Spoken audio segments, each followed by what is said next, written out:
Hey everybody, Rita Zamora here. Welcome to my channel. Today we're going to be talking about all things Facebook and Facebook marketing for dental professionals. If you haven't already, please be sure to subscribe to my channel or make sure you're following me on social media so you can keep up with all of the awesome tips and insight that I share with you to help you keep growing your practice with social media.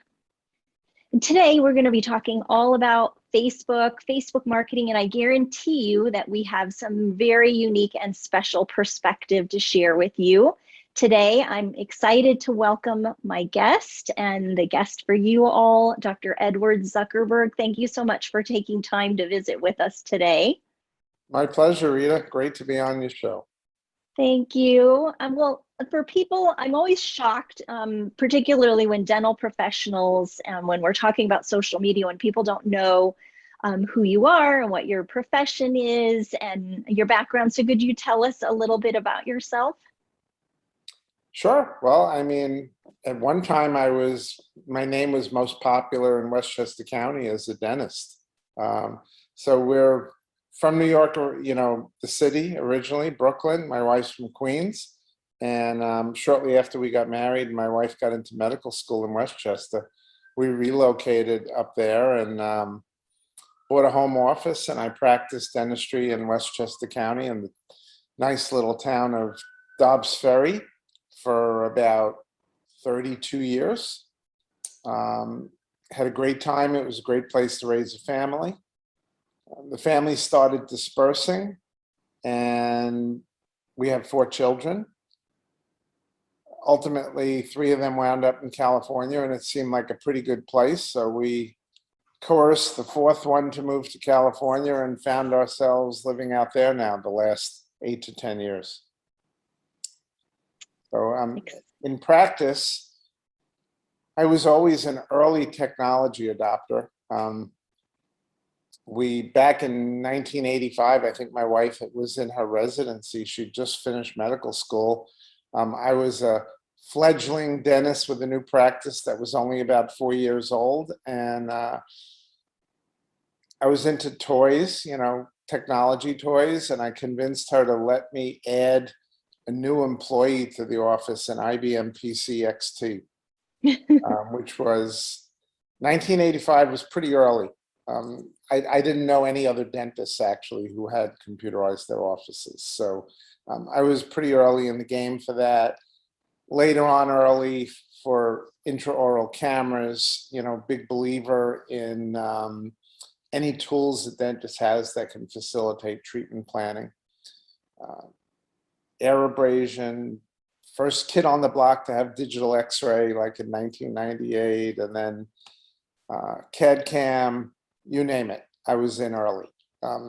When it came to electronic medical record keeping, there was really nothing much for dentists, and I wanted to convert. So I utilized the skills of my then son-in-law to help construct a digital system for us to keep note-taking and records and whatnot. And, here I am. I was on someone's radar. Actually, it was 2010, I think, and I got a phone call from Farran of Dentaltown, who tracked me down. Somehow he found out that my son's father was a dentist. He was a big Facebook user even back then in 2010. He was trying to become friends with every dentist in the world, he told me. And Facebook told him he couldn't have any more. He reached his cap of 5,000 friends. And to me, it was easy. I said, Howard, it sounds like you're using a personal profile for your business when you should be using a business page, which has unlimited number of people who you can follow you and like you and whatnot. And he goes, can you do that for me, Ed? So, it was a pretty simple matter to exit his personal page, convert it into a business page. And he was on his merry way. And he convinced me to write an article back in 2010 for Dentaltown. Should my office have a Facebook page, which was the question, 11 years ago. Not many dentists had them.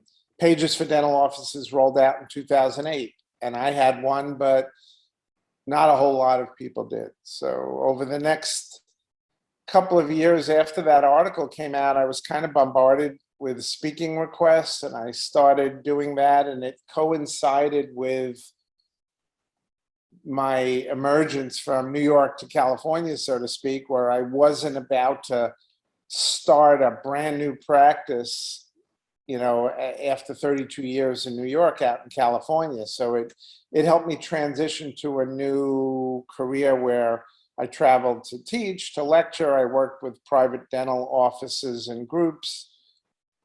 I advised dental societies. And then probably the biggest thrust of what I'm doing the last half a dozen years is advising startups in the medical dental technology arena, which is really fascinating to me. And it helps me draw on my knowledge of technology, my experience as a wet finger dentist for over 40 years now. I was a 1978 graduate of NYU College of Dentistry.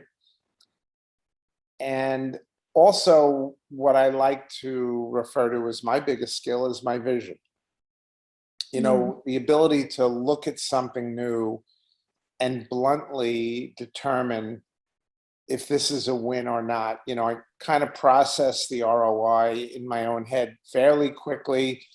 So teaching it was a different experience for me because I had to break it down so that other people could see it also, because I realized they didn't get it. They didn't get the technology that how it works, how it will benefit them. So that's probably my biggest gift, and what the companies I advise on really rely on me for. Yeah, that's great. That's great. And I think, besides all of the incredible technology know-how that you're bringing to these businesses, that insight that you said, you have as a dentist for many years, I mean, that's just invaluable for these companies, I'm sure. Yeah, the ones that have great ideas that I think have promise, it's a win-win. And unfortunately, sometimes I have to be kind of blunt and, tell them that I don't think what they have is a win, and maybe offer some suggestions of what they could do. But that's, a number of businesses have approached me over the years to help them market and whatnot. And the first thing they have to do is win me over that their product is a winner. Yeah, that's why your insight is so particularly helpful. I know you mentioned, around 2010 when Facebook business pages were just getting started. Now they've been around, for a decade, and it's been wonderful for me and a great opportunity to be able to help dentists with their social media marketing over the years. I'm very grateful for Facebook to be able to help our dentists to get the word out about their practices. And a common question today is, are Facebook business pages still relevant? I mean, what's the future hold for Facebook business pages? What are your thoughts? Oh, absolutely. I mean, it's always been an evolving, dynamic site. And so one of the things that I've run into a lot of issues with when I've done my presentations is they want to film or record it. And I never allow that, basically because I don't want stale information out there. I don't want anybody recirculating what I do. It's good to go when I give it. And sometimes, and my wife will attest to this, I'm up in a hotel room the night before a presentation, updating the presentation with something I just found out that day Facebook's rolling out that is relevant to the audience and rendered something I might have been going to say obsolete. So yeah, I mean, some of the issues that dentists have been encountering lately with these changes are pretty significant, and it is a challenge to keep up with all the changes. So I actually just, in preparation for our talk today, Rita, I've just uploaded 2 really good links on my Facebook page, which is Painless Social Media. Great. And one of them would be kind of like the latest business page news for for dentists. And the other thing I wanted to let you know today, if you weren't aware of, and I'm sure many of your readers aren't aware of, is Facebook is rolling out an entire, almost entirely new experience for business pages. So, and that's one of the links that was just uploaded today also. So the new business page experience gives a lot more tools to businesses. It makes it a lot easier to separate and manage your personal presence and your business page on Facebook, separately, but, without the hassle of going back and forth too much.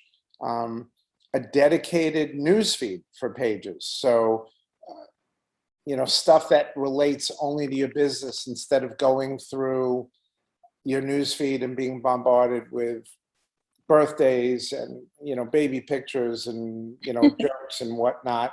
Everything in the business page newsfeed would be related to the business. More news you can use, kind of thing, for a business.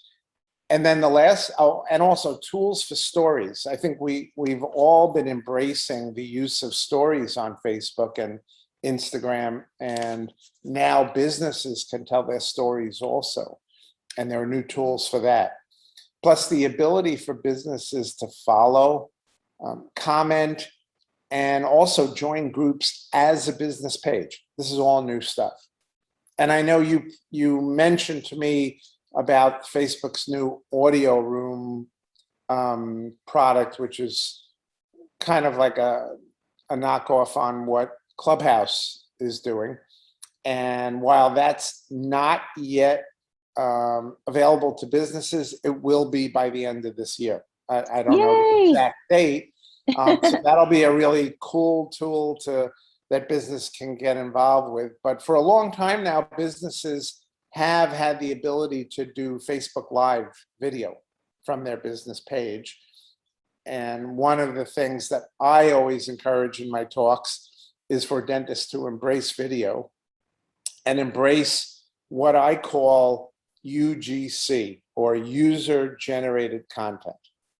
So the public is typically very skeptical when a business puts some information out. And in fact, there's a disconnect. Businesses think that the public respects what they put out and say, and the public, relies on what users say. We know this for a fact. I mean, I think all of us love to read product reviews before we buy things. I mean, I know I'll spend a fair amount of time on reading the reviews on Amazon before I buy a product or something like that. So people in general respect what other people have to say. And so there's probably nothing more important for marketing a dental practice than getting patients to give live testimonials about that business.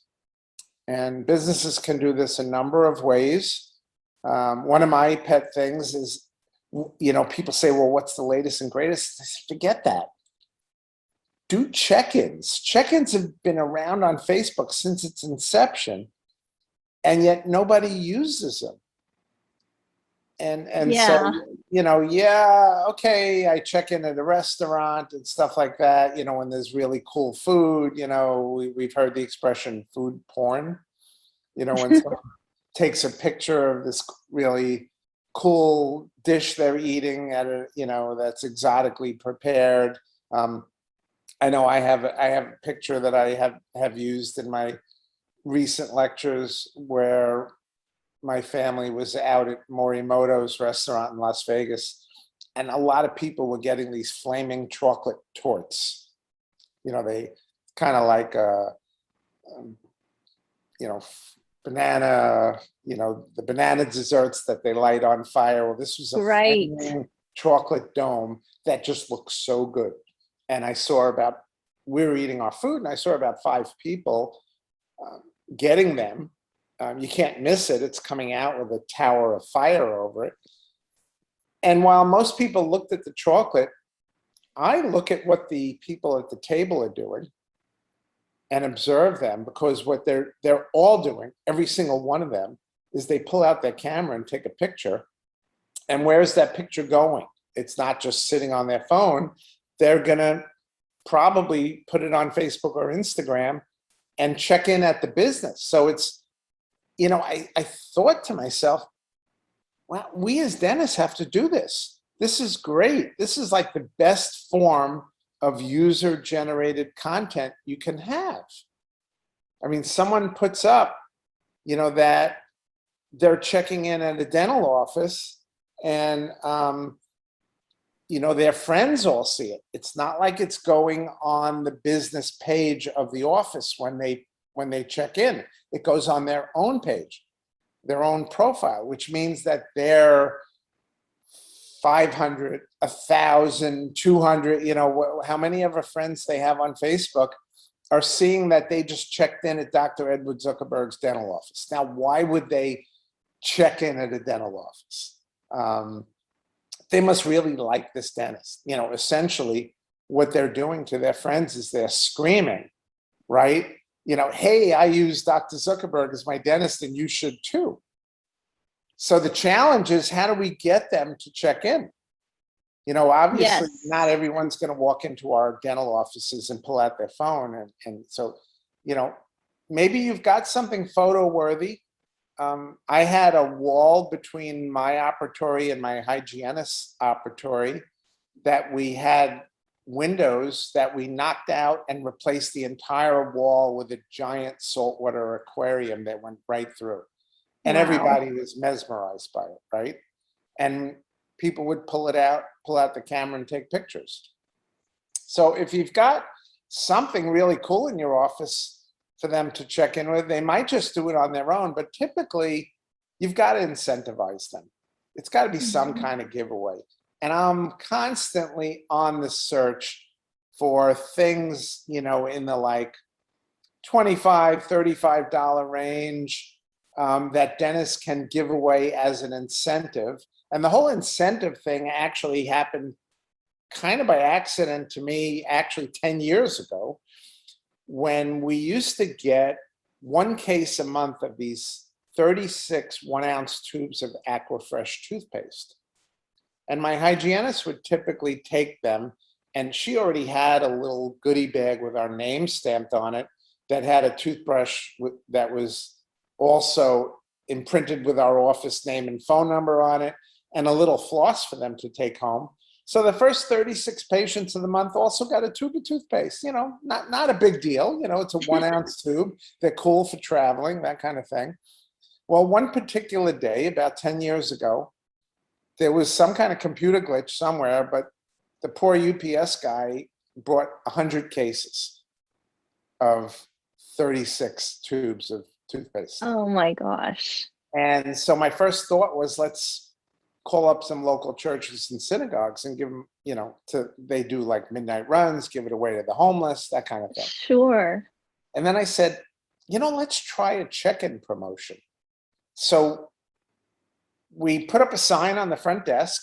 We put one of the cases up there. I mean, 36 that's pretty attractive. And serendipitously and luckily for me, it didn't cost me anything, right? Because they're samples. So, Right. it was kind of an experiment. And within a week, 48 of them were claimed. 48 people checked in at my office and claimed them.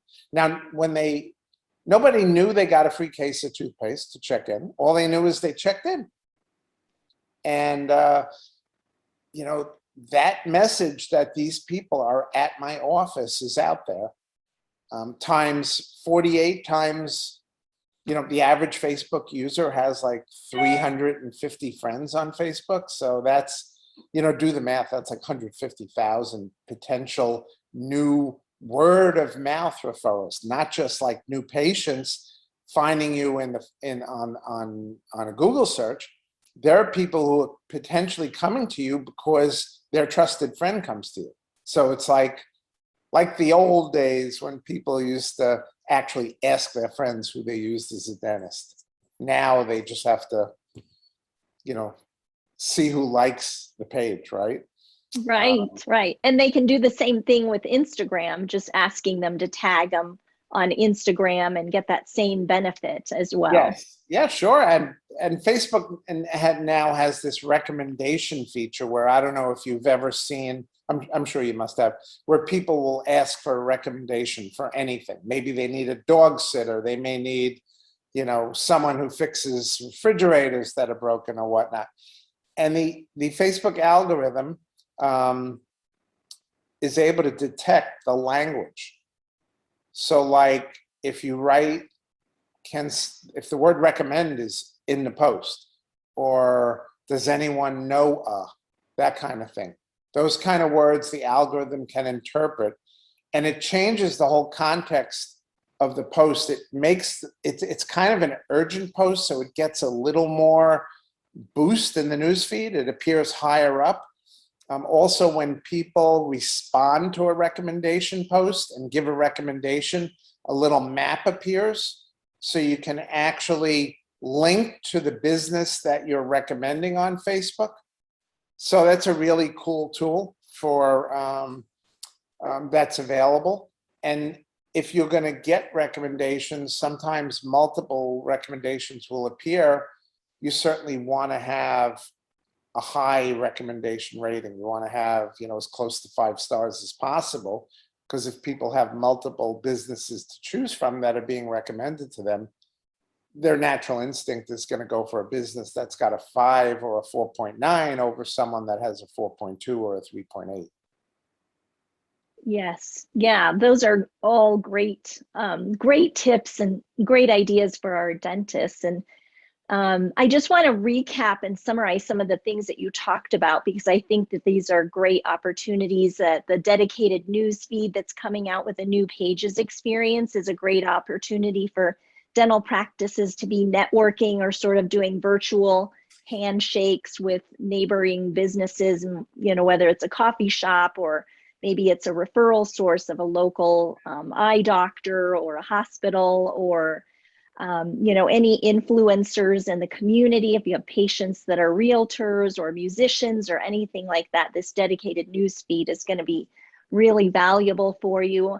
And I'm also really excited. I know you mentioned about, video being so important. I think I read recently a statistic that 50% of all usage on Facebook today is video viewing. So that's still incredibly important, but I am excited for the audio option as well, because I think there are some, as dentists are busier than ever today. And so if they don't have a team member who really is comfortable on video, but is really comfortable with audio, they can do like lunch and learns with these audio options that are coming out. And it's just another alternative to being on video that I think is going to be really great and exciting for business pages. And then the other one that you mentioned about business pages joining groups, I think that's so valuable, because we have a neighborhood group here that I'm a part of in my neighborhood. And it's usually maybe not once a week, but a few times a month that there's someone in the neighborhood that says,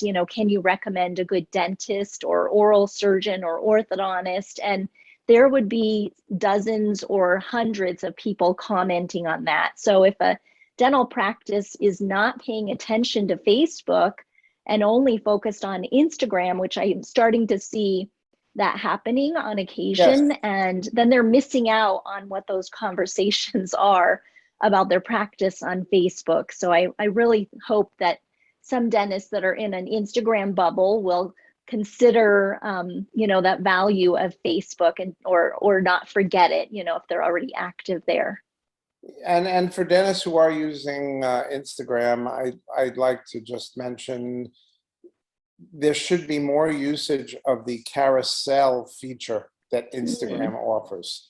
So you're able to upload, say, a series of photos relating to a particular topic, maybe, it could be any 5, 10, 15 photos. Instagram will put in the upper right corner, it'll notify people that there are multiple photos in the series. So it'll say like 1/10, 1 of 10, Yes. and then the ability to view them more. But when you select the carousel ad option, when you market your dental office on Facebook, you always want to, you're going to have some images that you're going to like better than others.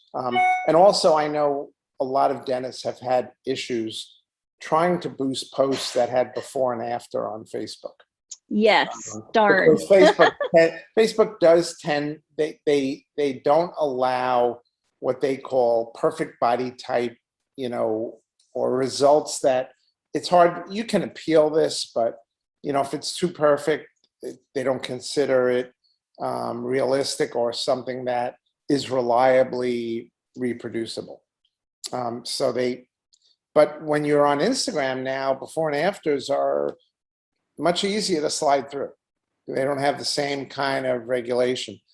But when you do a carousel with a large number of photos, it's important to feature your best photo first, because people are only going to see one image initially, and then they've got to scroll through. So you want to hit them with your best shot as the lead photo. Now, the nice thing about running a carousel ad on Instagram is that if it appears on a user's feed and they don't interact or click with it, it'll reappear again but Instagram will know that they didn't respond the first time. So now they'll just roll to the next photo automatically, the next image automatically, and try and pique their interest with a different image if the first one didn't do it. Interesting. So that's a neat way to try and get engagement from a multi-photo series that's available only on Instagram, as far as I know. Wow, I did not know that. So thank you so much for sharing that. I knew that there was something in the algorithm that was going to be particularly valuable with the carousel photos, but I did not know that about using carousels for the ads, and then yes, making sure that the most attractive image is showing up there. And then I forgot also what you mentioned about stories for Facebook. So stories, carousel photos, reels. I mean, there is so much. I like to joke with my team and we say, it takes a village these days to manage social media, because there are so many different options. And that's why I think, having someone like you with your painless social media consulting services, or myself and my team that are here to help practices save time and, just help to give them the best advice that we can to help them to make the most of these tools. But I'm a forever Facebook lover, because it helps me keep in touch with family, friends, and has been such a large part of my professional life. Before social media, I spent so many years working in the dental field, so dentistry is my number one love, and then layering the social media on top of that. So we have a lot in common in that way.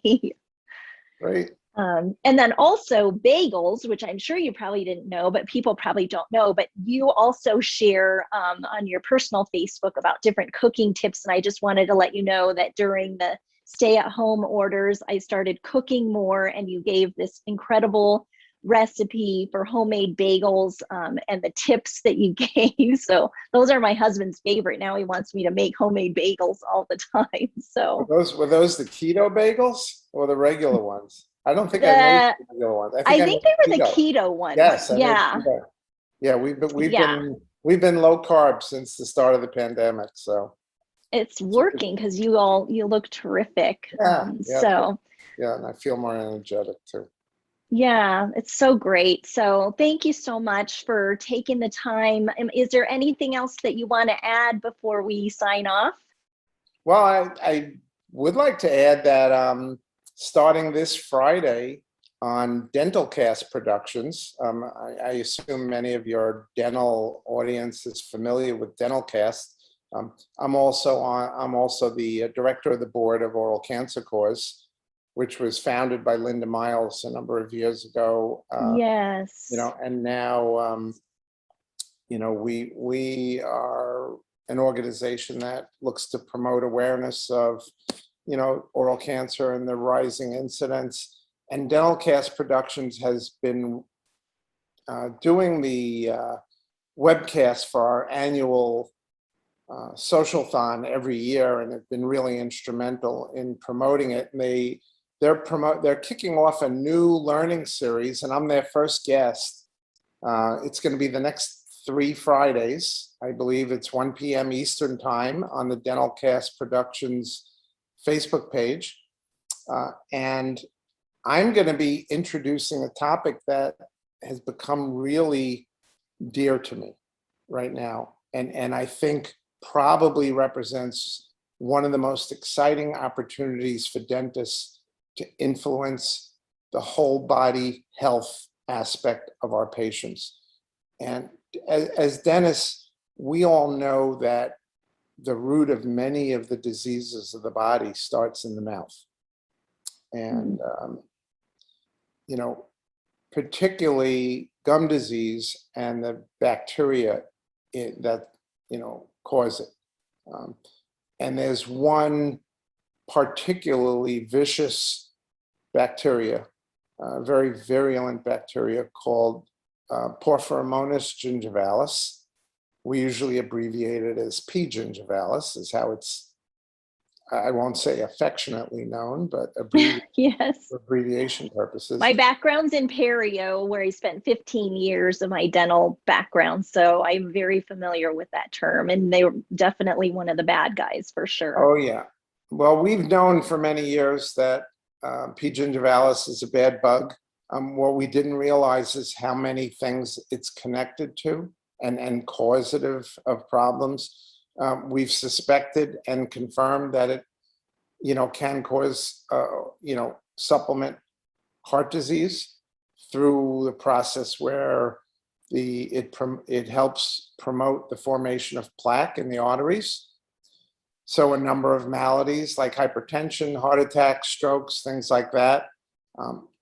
What we've found out now is that a byproduct of the immune system's attempt to remove P. gingivalis on its own are these chemicals called gingipains, which can circulate in the body. And without going into deeper biochemistry, you know, biochemical details, I can tell you that the gingipains that are directly correlated to P. gingivalis can cross the blood-brain barrier, enter the brain, and disrupt neuronal transmission and play a significant role in progression and, you know, of Alzheimer's disease.